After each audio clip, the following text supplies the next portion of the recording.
में प्रणाम। महादेव गुरु हैं, हम उनके चेला हैं। इसी विषय पर हम लोग कहीं जाते हैं तो बताते हैं कि शिव को गुरु बनाइए और उनका गप कीजिए। और बताने वाला है साहब और दीदी है। आपको सबको जानते हैं कि बताने वाले साहब और दीदी हैं। जब भगवान शिव गुरु हैं तो बताए कौन ही? भगवान शिव गुरु हैं तो कौन बताए आपको? साहब बताए। तो साहब जो बताए वही कीजिए। साहब ने कहा कि जब मैं शिव को अपना गुरु माना तो 3 गो शर्त रखे थे।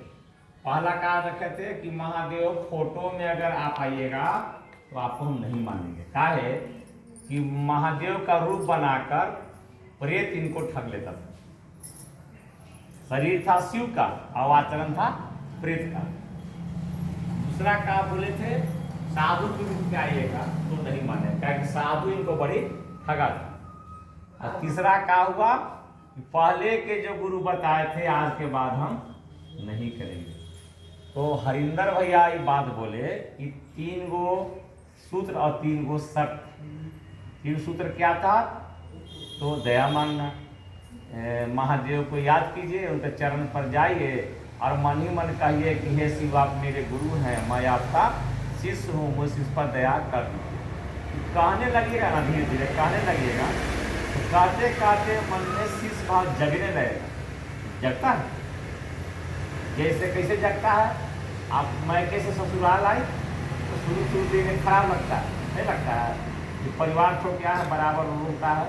अब देखिए रहते रहते रहते इतना प्रेम पैदा हो गया कि अब मैके खराब लगता है। मैंने आप नहीं जाती, खराब का मतलब आप नहीं जाते हैं।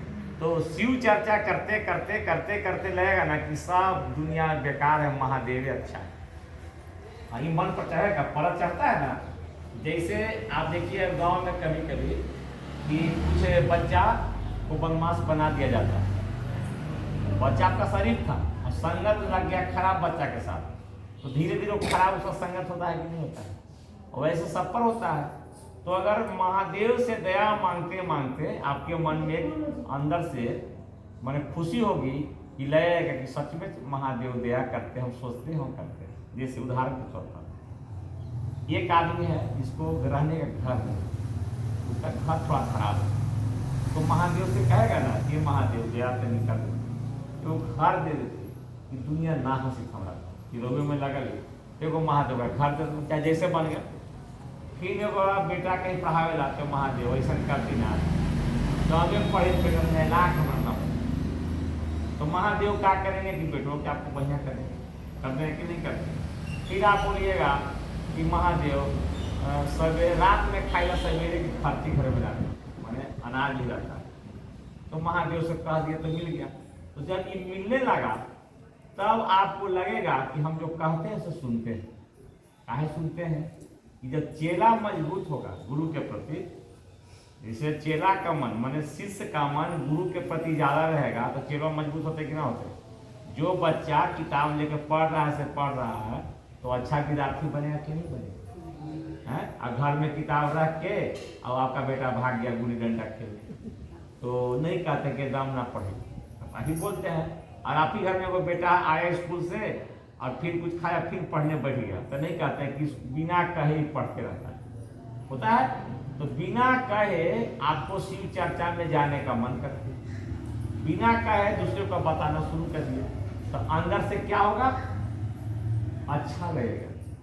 जिसे घर में सब कुछ रहता है ना तो महादेव के बात करने में अच्छा लगता है। जैसे अपने घर में कोई बीमार है तो शिव चर्चा करने में मन ना लगे, आप बोलिए चाहे ना बोलिए ना होता है, मन नहीं लगता है।